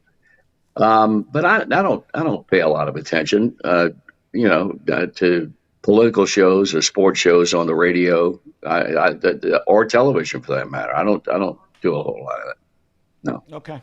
All right. There you go. There you have it. All right. We turn last but not least to Elliot. That's right. Hey, it's your favorite, Marty. I'm your favorite. It sure is. So yep. I got a couple different questions here. A couple of them are stupid. A couple of them are serious. I want to start with this. You mentioned the PGA. They just got a deal done with Strategic Sports Group. I don't know what that means, but does that means that they're not going to go with Live, right? Is that what that? I don't think it means. I don't think it means that they're not going to come to some type of a legal agreement between themselves and Live. I think what it does is it probably prolongs whatever getting together that the 2 groups have. It also means that with an influx of $3 billion, that's with a B, from some of the multi-billionaires around the country. Some names are familiar to a lot of people. Steve Cohen, owner of the Mets, John Henry, the owner of the Boston Red Sox, are 2 of them. It's going to give them a bit more independence in trying to fend off this bid by the Saudi Arabians to take over the game of professional golf. I don't know that anybody really saw this coming. I know Jay Monahan, who's a commissioner of the PGA, has been working on this type of thing for a long time and has finally come to fruition. But I don't think you can in any manner say that this kills any possibility of a coming together of the 2 groups for all time. I think as far as golf is concerned, they've got to figure out a way to get this thing straightened out without any question. And that group, by the way, also works hand in hand with Live. So there is some synergy here among the 3. Okay. All right. That makes sense. That's my only golf question I had for you. All right. Well, I want to ask one baseball, if that's okay. I am a Reds fan. If you had to say one player has something to lose or maybe something to gain this spring training, who would it be? My pick, if it were up to me, it would be Jonathan India. I think everybody has written Jonathan India off. He's lost his spot. They're going to make him play in the outfield now. I think if he tears it up during spring training, I think there's a chance you still see Jonathan India start in the infield. I think there's a small chance, but I think if he tears it up during the spring, and if maybe Elly, maybe if Noelvi, maybe they're not as good this spring, I think he's one that can benefit from this spring training. I agree with you. I agree with you 100%. Although I do think this. I think no matter what the public statements have been relative to Jonathan India from Nick Kroll, I think if you start spring training, and it happens every spring, it makes no difference what spring it is, you're going to have teams that will have injuries that will impact to some extent, however large or small it might be, to their season once the regular year gets underway. Yep. Spring training is one of the most active times you see teams come up with an injury and then they're shopping for somebody. And I think there's a real possibility that you could see Jonathan India traded during spring training. I really do. I don't see where he can play. He's rated, I think, 28 out of 30 defensive second basemen and defensive metrics in Major League Baseball. I don't think you're going to see any improvement in that. And you know, I don't disagree that this guy, for the youth that he has been an incredible leader with this ball club, in the clubhouse and on the field. And people say, well, this is the reason why they would never part company. This is a business, for God's sake. It doesn't make any difference what kind of leader you might be. If the numbers don't indicate that you're going to play, you're not going to play. Now, in De La Cruz's place, I don't think people can discount the possibility that unless he shows vast improvement in spring training, once the games get underway, to being able to make contact at a reasonable level with breaking balls, sliders, and curveballs, he could begin the season in Louisville. I mean, people don't even want to hear that. But you can't strike out 33.7% of the time and play every day in Major League Baseball. You simply can't. So that's going to be something that people need to watch once the games get underway, is whether or not he's shown any improvement at all in hitting anything other than a straight ball. Interesting. I agree with you. I know a writer who I won't name on this show, he's been taking a lot of flack in the city, wrote that, and the city went nuts. But I do think there is a possibility that if he shows no improvement, I don't think it's going to happen, but if he shows somehow no improvement this spring, there certainly is a chance, because as of right now, there's a ton of young guys fighting for spots. I think Elly's already proved it, but to your point, when you strike out 33% of the time, it's not going to work. I do have, I'm going to get silly now. If you had to call the Super Bowl, let's say hypothetically, you know, they do those simulcasts with Pat McAfee for the College Football National Championship. You know how they do that? All right, what if I give you a simulcast, and here are your people that you're with. It's a simulcast. It's like the Peyton Manning show, him and Eli.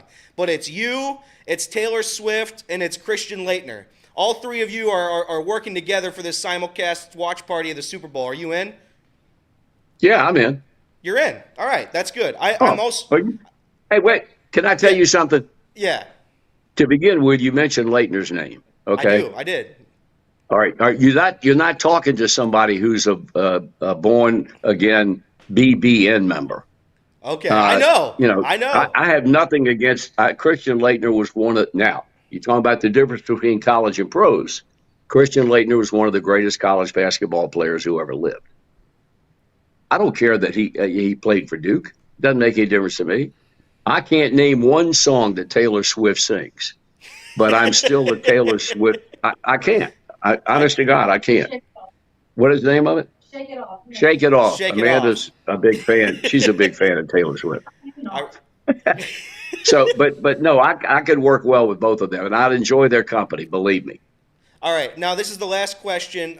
So there's rumors, there's swirlings that I will also be in spring training. There's a Chatterbox Reds caravan, as it were, that's heading to spring training. What if what if I change that caravan? I kick out Trace, I kick out Kirby. It's me and you. We're riding in Redzilla, and we'll drive from Cincinnati to Arizona together. No, I wouldn't do that. Why there's not? no protection. There's no protection in Redzilla. You probably would be more than happy to do that. I'd be ecstatic. I tell you what I'd do if I were you. If you were serious about that, I'd call Sean Hannity and see if he wanted to ride with you. Okay, all right. I'll work on him. I'll try to get Tucker Carlson too. We'll try to get the whole gang. All right, Nick. Let me say, no. Talk about an all-time clown. Now there's one. Now let me before I leave you, we talked earlier about Barbie, a movie. I want to highly recommend a documentary for all the people that are watching the show today. If they have any interest in music, there's a documentary called The Greatest Night of Pop. And that is a documentary. It's a long documentary, hour and a half, dealing with what transpired on January the 28th, 1985, when a coming together of the greatest talent vocally in the history of music. There's never been a greater gathering at one time. And this group got together at A&M Studios in Los Angeles after the AMA Awards, the American Music Association Awards, and they gathered to sing a song called We Are the World, with all the proceeds going toward the starving people in Ethiopia. Mm-hmm. And it was put on by Quincy Jones and Michael Jackson and Lionel Richie, and it is incredible. The greatest night in pop. Unbelievable. Check it out. I got to check it out. Please do. I think you'll thoroughly enjoy it. And I'd like an update when I talk to you. Hopefully it'll be longer than a week, but if it's only a week, unfortunately for me, you can tell me whether you enjoy it or not. Okay, I will. All right. Well, we'll let you get to the links out there in sunny Arizona. So thanks for the time bud. today, and Godspeed ahead. We'll see you soon. Thank you, Tom. I love you. See you guys. Too. And All lady, right. enjoyed being with you. All righty. How about that? How about that? I tell you what, Lindsay's getting some big-time pub in the chat. She is. They are saying that she is on her game. Now, Lindsay, I don't know if you've been reading all the chats, Tom, but Lindsay's been killing me. Killing me. She's been saying she'll beat me in golf, she'll beat me in ping pong. There's not a challenge. Lindsay, you're too late to the bit. Trace has already claimed to have stake over me in any athletic competition whatsoever. But I'll tell you what, you can be second, and we'll film it all, and we'll just rerun the whole bit. Tom, what these people want me to do is they want me to lose to everybody and everything. They do. Put it all on camera, Yep. and let me, the little clown boy, put on my little tapping dance shoes, and we'll go dance around the park in my little clown makeup. That's what these people want, and that's fine. I'll do it. I'm for the people. Yes. But I want everybody to know at some point I'm going to win. You give me 9 years, I'm going to win that Masters. You give me 9 years, I'm going to hit the walk-off Grand Slam in the World Series. You just watch. Just give me 9 years, Tom. 9 years uninterrupted, and I will be the best that there ever was at anything. I have no doubt about it. You're going to be better at 33 than you are at 24. You're damn right I am. Yep, that's right. You got that right, Lindsay. We'll see. Yeah.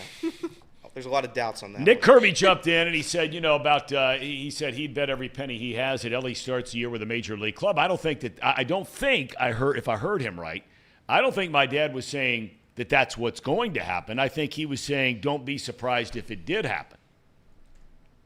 I don't know, and again, people get offended by this. First of all, I want to say I am an Elly fan, but you can't look at last season and not mention the struggles that he had. No doubt about it. And our good friend Evan from the chat wants to mention that he improved drastically towards the end of the season offensively. But the fact of the matter is, the plate discipline wasn't there for a large portion of his tenure with the Reds last year. Defensively, he can make the best plays in the world, but he can also miss a dribbler. He can throw a ball wild every once in a while. He hit Noel V. Marte in the face. That was a shot. But nonetheless, that's what happened last year. I don't think it's a crazy thing when you have a roster this stacked with young talent that if a guy's not performing in spring training, you don't have to rush him up. This isn't some sort of punishment to be held down in spring training. I think Trace, my boss, said that last year. Tyler Stevenson could have used some AAA at bats last year. He could have used it. They didn't do it. He stayed up the whole time, and I think he struggled because of it. He led the team in double plays.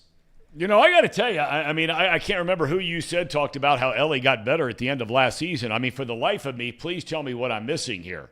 Because in the month of August, he hit 190. Let's back up to July. He hits over 300 in the month of June. Has a great June. Right?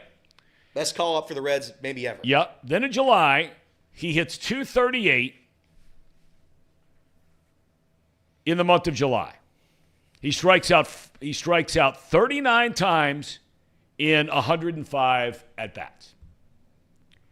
In August, he hits 198 with 44 strikeouts in 106 at-bats.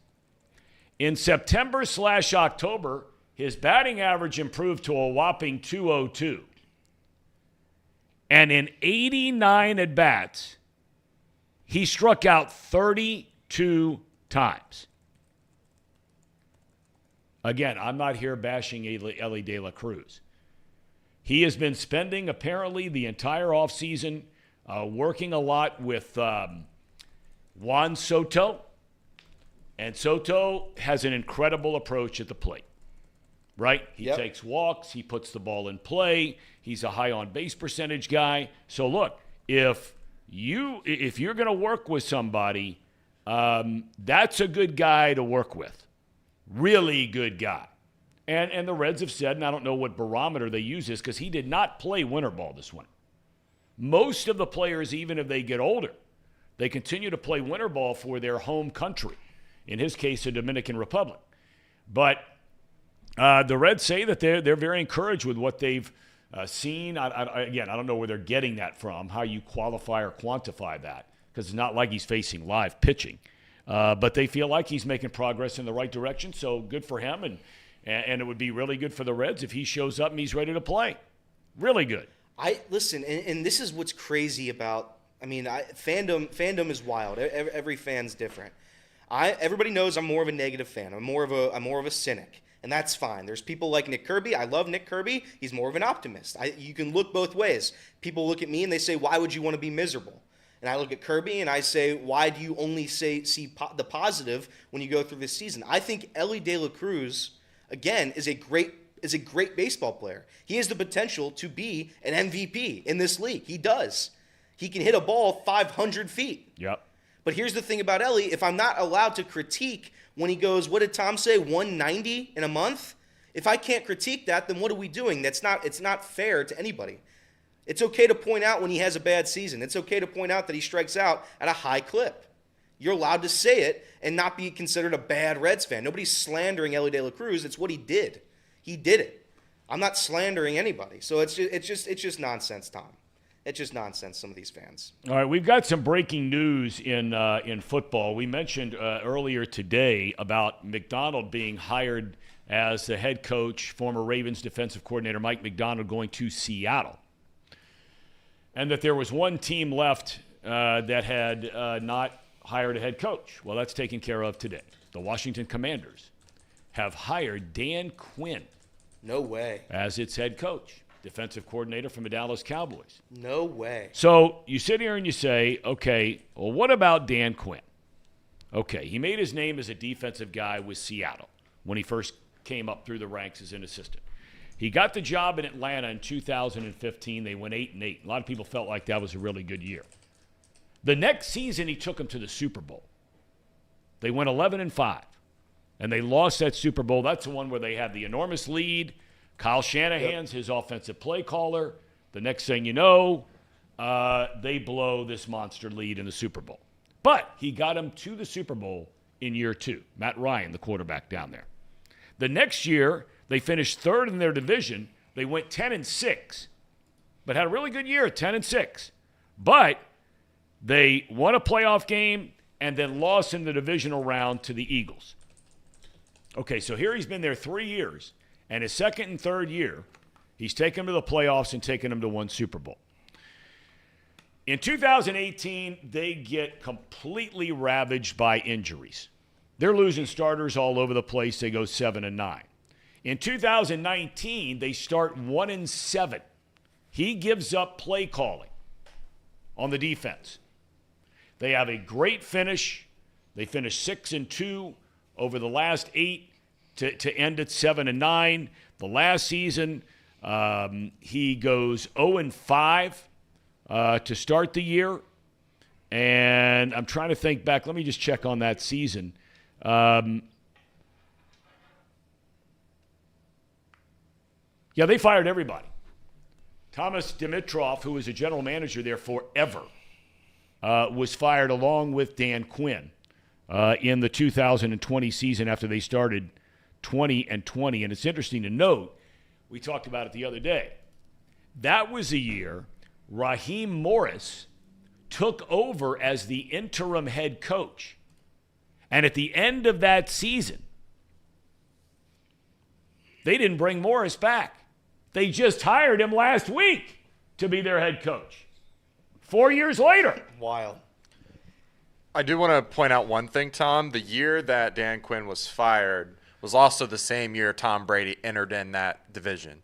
It was also around the same time that the Saints were pretty damn good at that time of yes, they period were. as well with Drew Brees. And that team, the last couple of those seasons, could have went to the Super Bowl. I don't know if you remember the Rams debacle where they had that guy that got hit. So, in fairness, I think Dan Quinn had a lot of challenges those couple of seasons that were pretty tough on him. And the fact that those players were also getting older. Julio Jones was getting older. The injuries that they sustained. They had a really good run game the year they went to the Super Bowl. That disappeared. I don't remember the guy's name off the top of my head, but he was a really good running back. Yeah, big guy, long hair. I know you're right. You're, Devontae Freeman. Yeah, that's right. Devontae Freeman. I think this is a great hire for the Commanders. I know that's the story right now, but the thing I really wanted to talk about is that the coaching carousel has concluded. Yep. Bill Belichick did not get a job. Yep. Mike Vrabel did not get a job. Yep. What's next for those guys? Well, I've heard it talked a lot about that for Belichick, and I believe this is true. You're not going to hire Bill Belichick, and it's when I hear people say this stuff, I want to crawl into the radio and just grab them by the throat. When I hear, well, you can't hire this guy because he's not going to be around for the next 10 years. The only place to keep coaches for 10 years are the Bengals. Fair. I mean, I'm talking about mediocre coaches for 10 years. Okay? Yep. The Steelers keep coaches around that never have a losing season. The Ravens keep coaches around because they win the division every other year. And they've won a Super Bowl. Yeah. And the Steelers have won a Super Bowl. They keep those guys around. Okay? And, of course, the Patriots kept the guy around because he won 6 of them. But anybody that thinks a coach is going to get hired and keep him around for the next 10 years, please just go check out the tenure of head coaches around the NFL. Please.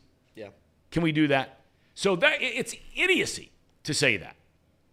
Bill Belichick has shown no signs of any health issues.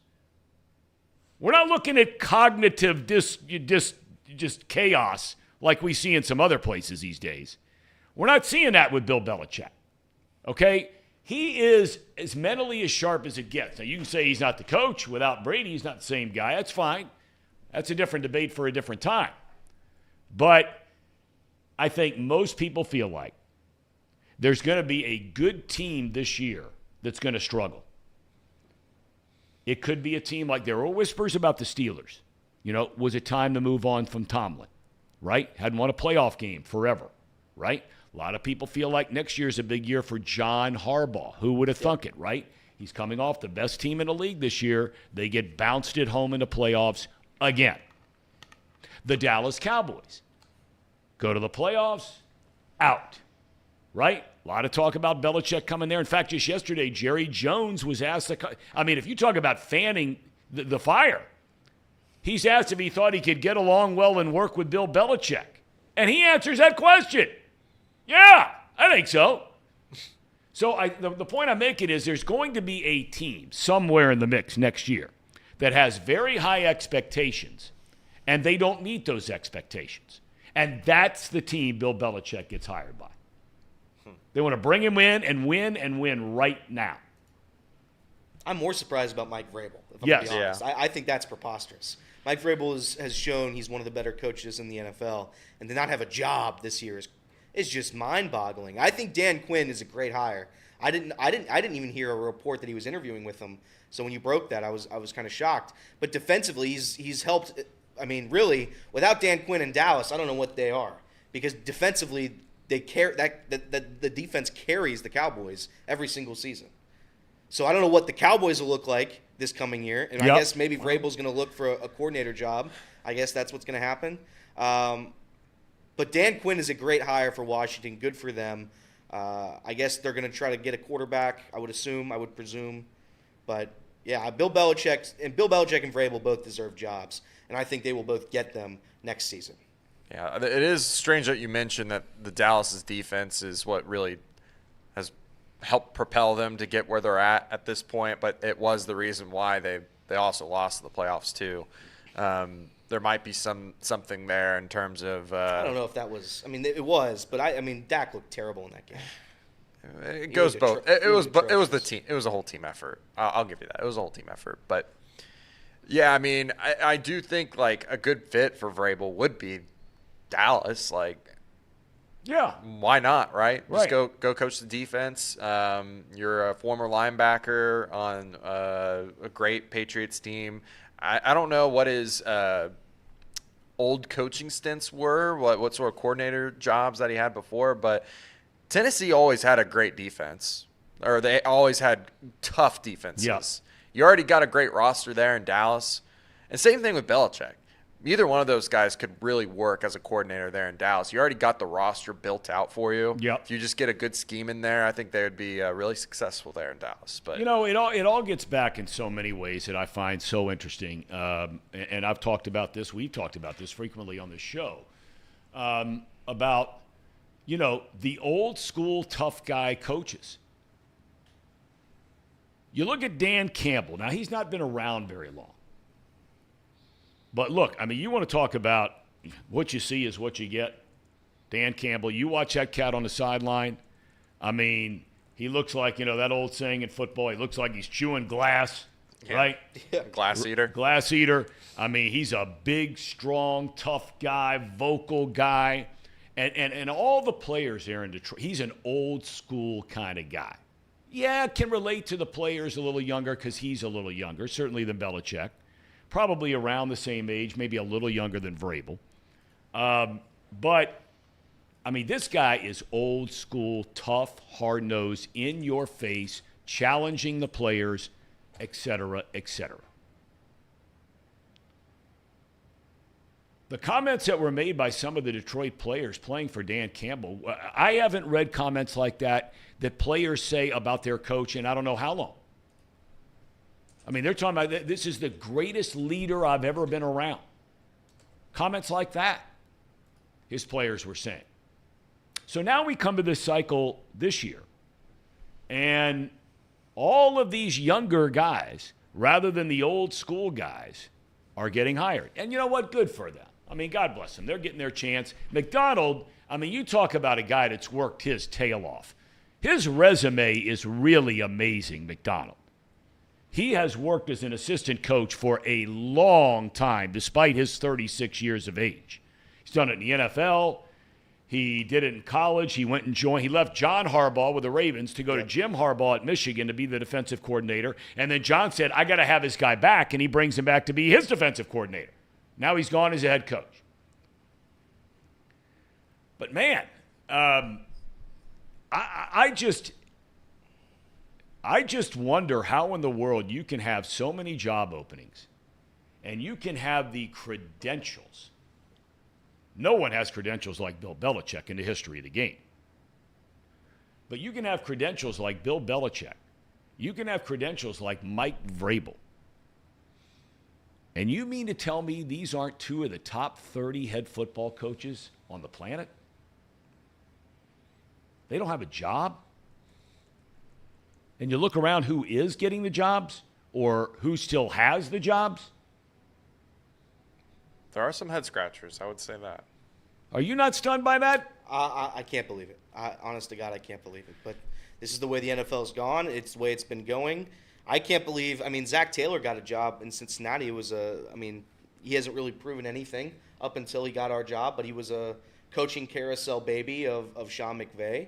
And I think that's what guys look to. They look at who you've worked under, and they see if you're closely related to the success from where you just were, maybe you can bring that to your franchise. And I guess that's the tone here, rather than being a football guy, an old school guy, a winning guy. But I don't know. It is crazy how the NFL has gone this way over the past several years. There was a lot of talk, and I actually think, to be honest with you, I think 2 years ago there was some meat on the bone, and this was 2 years ago, about Vrabel maybe wanting to lead the Titans to come back and take over as head coach at Ohio State. He's a born and raised Ohio guy. He is Ohio State through and through. He worked there under Urban Meyer. Urban was the first guy who hired him as a coach after he quit playing, after being a great player in the NFL for a long, long time.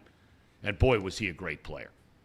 And I think, like I said, that had some meat on that bone, but there were too many things standing in the way. Now, a year later, Ryan Day loses again to Michigan, right? They don't play in the college football playoff. And here we go again. Yeah. Right, all the Ryan Day stuff. But then all of a sudden, and I'm not saying this because I'm an Ohio State fan, they have had the single greatest offseason in the history of college football, and certainly since the advent of the transfer portal and recruiting. You combine what they've done in the portal, what they've done in their high school recruiting, and every player on the entire team that could have gone to the NFL except for Marvin Harrison Jr. all decided to come back to play another year. So once all that happened, even if there was even a hint of some people wanting to explore Vrabel's situation, that was done. Yeah. That was done.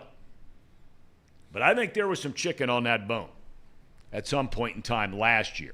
I agree. Do you want to do some ads? Let's do some ads real quick. We only have about 10 minutes left in the program. Casey, take it away. Yep. We'll do ads, then picks, and then we'll do a cherry on top, and then we'll wrap it up. All right. We got an interview at 12 o'clock, Casey. So we got to.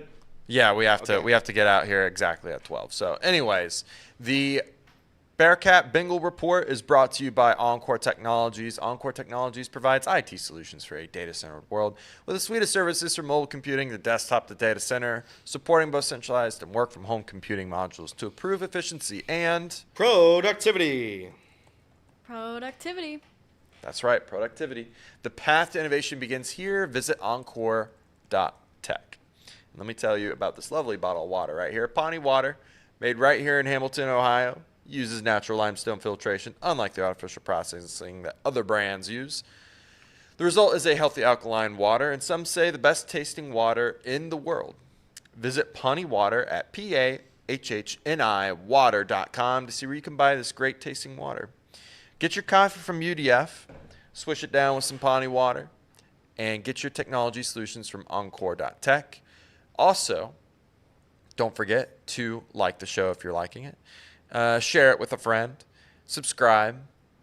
Become a member. It's only $10 for our lowest membership, and that gets you all of our live streams, gets you some exclusive emoticons and things of that nature, so you can join in with the other members in the chat. And don't forget our Discord. I'll put a Discord link in here just in a second. For those of you that are not in our Discord, please join us. We do our betting in there as well. There's lots of just general conversation in there. Extends the chat after hours. And then I don't know if we'll be doing a gaming stream today because I have something that I need to take care of afterwards that came up. I'll talk to Elliot about that, and we'll see what we can do. Okay. Yeah, you want to say something, Trace? We're going to do a member stream. Bosses, what? Or, oh, they're going to do a member stream. Oh, so they're going to do a member They're stream. gonna do a member The stream. bosses are going to do a member stream, so I'll set that up for them and get that all figured out. Yeah, then after that, I just wanted to say really quickly thank you to all the chatters. We appreciate you coming in here every day. It's a big help. It helps us grow. Really appreciate you. One thing I wanted to touch on is the Mike McDonald, him being the new coach for Seattle, how big of a deal that is for Cincinnati. Since he's been the Ravens defensive coordinator, Cincinnati has not played well against the Ravens. That's right. They've been very, very bad against the Ravens. And on top of that, the Browns might be losing Callahan. Yep. Their offensive line coach, which is a huge deal for them as well. If Brian Callahan can sneak him away, that would be huge for the Bengals too. This has been overall a good process for, I know it seems kind of weird to say, but a good process for the Bengals. Lots of coaching moves that have affected them in positive ways. You're exactly right. I mean, Bill Callahan, that's a guy that if I ran a football team, would be maybe the first guy I hired on my staff. I mean, with Nebraska running that guy off when he was the head coach is one of the most asinine moves that has ever been made in football. I mean, you think about two guys at that school fired. Frank Solich, who took over after the legendary Tom Osborne. He's winning 11, 12 games a year and not good enough. They run him off. And he goes to Ohio University and stays for the next 25 years and is the all-time winning leader in the history of the Mid-American Conference. Yeah. Right? But he wasn't good enough. And they had Callahan there. Anyway, it doesn't matter. Callahan's going to end up with his son, and he should be. That's a good story. All right, what do we got to do? We got to do picks, Casey. We got to go over our picks. We haven't done it yet. It's Thursday. We got to see how we finished off this football season. Oh, boy.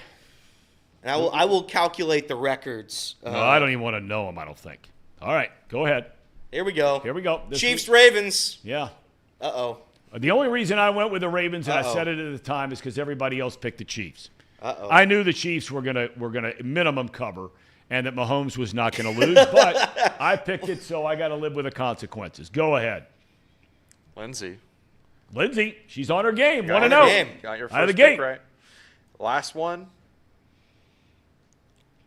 Tom. I lose again. You lost again. The spread. Yeah, it's about the spread, Tom. But I also made the comment, if you remember, I was rooting for the fighting Chris Spielman. So I was double heartbroken. I didn't win the bet, and I didn't win the game. Ouch. Have either one of you guys made any money? Lindsay 2-0 out of the gate.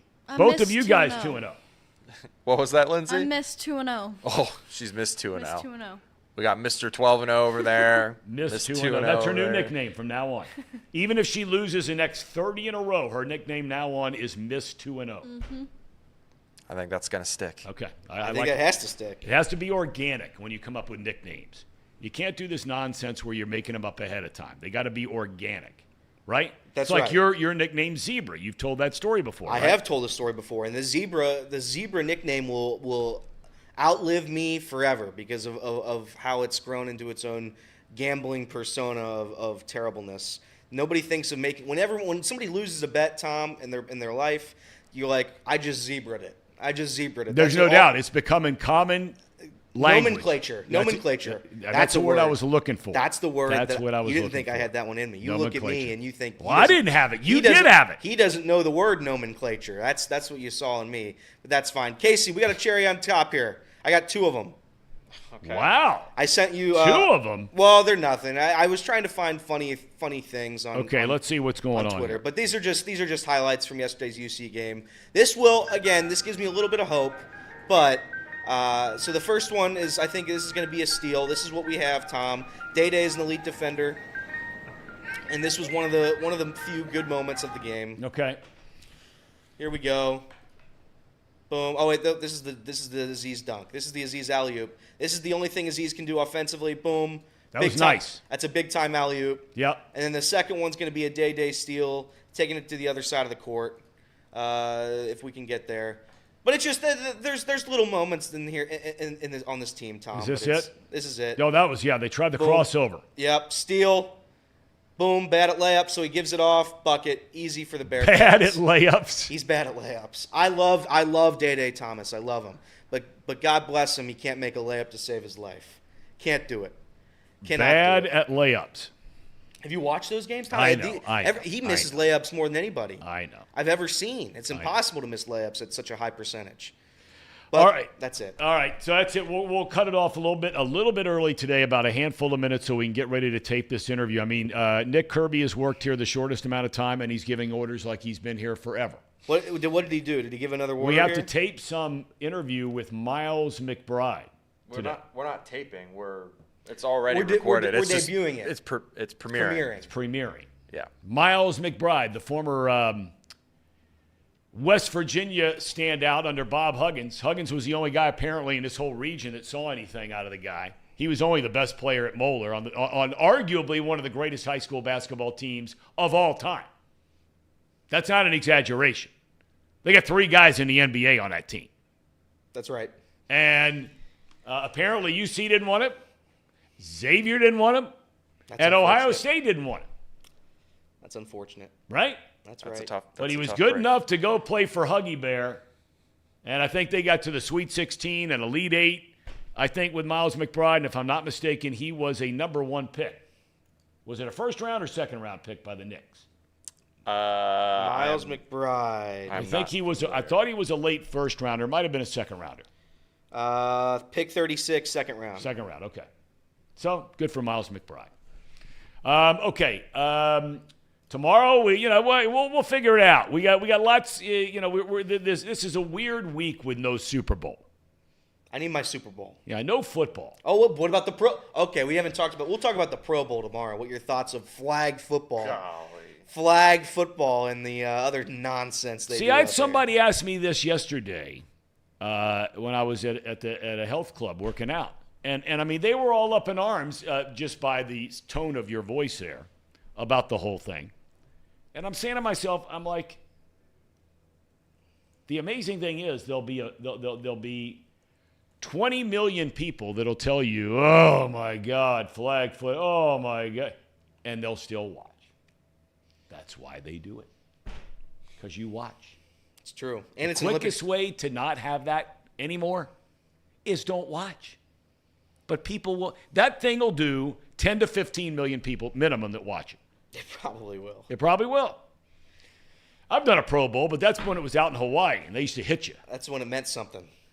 It meant a free vacation for me. For a week. How much prep do you do for the Pro Bowl? Well, you gotta prep it like it's a real game, and even though there's a lot of other things going on. And Billick and I did it together with Terry Bradshaw in the booth with us. That's big league. And we had Howie Long and can't remember who else down on the field. Tony Saragusa, I think. So it was more just giggles and having a lot of fun, and had players mic'd up and all that kind of thing. All right, that's enough. I'm rambling. Back at you tomorrow. Got this interview with Miles McBride. I invite you to check it out. Any other program notes tonight? Anything I'm forgetting? There will be a member stream later today. With our bosses. So Jolly wants you to do Call of Duty. I think it's going to be some sort of game like that. It's going to be it'll be some sort of first-person. I don't know if it'll be Call of Duty. Okay, Jolly owes me a phone call, by the way. Why I got is to that? catch up with the old boy. Oh, I see. Okay, thanks, Casey. Thank you. Lindsay, strong. Strong. Got to give it up. Miss 2-0. Miss 2-0. Strong. Zebra? All right, strong. Strong on your game. I don't think I was We're strong. a man down, and everybody elevated their game today. All right. So well done. All right. Well done. Much appreciated. All right. Thank you for joining us. We'll look forward to seeing you tomorrow. God Check bless. out this interview. Godspeed ahead.